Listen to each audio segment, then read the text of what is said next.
Our facial skin is constantly exposed to environmental toxins and temperature changes. Lifestyle choices such as nutrition, smoking, and alcohol also put an impact on it. Factors like age, hormonal changes, and even certain medications can all contribute to the changing appearance and health of the skin. This is why exfoliating facial skin is very important. Exfoliation removes dead skin cells and allows the new skin to regenerate.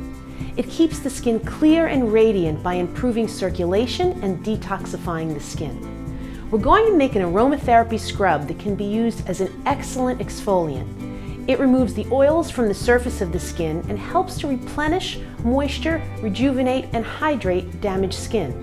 The scrub combines natural exfoliating agents along with essential oils that are extremely healing, as well as antimicrobial, antibacterial, antiseptic, and anti-inflammatory in nature. For making this scrub, you'll need a small bowl. Put 1 tablespoon of apricot kernels in the bowl. Then add 1 tablespoon of gluten-free oats that I've already put in the food processor to grind them up. Oats really are a gentle way to scrub the dead skin cells from the surface of the skin.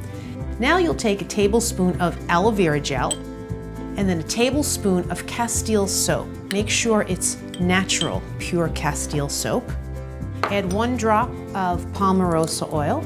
Palma rosa oil does is it balances the sebum production, controlling extra oil secretion on the skin. And then finally, add a drop of lavender oil. Mix all these ingredients together in the bowl, and then just take a sufficient amount and just put it in the palm of your hand. Apply it all over the face to just scrub gently, and wipe it off with a warm washcloth, and then wash with water after some time.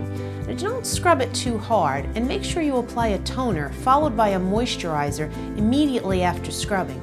Oily skin should be exfoliated about twice a week. Take care.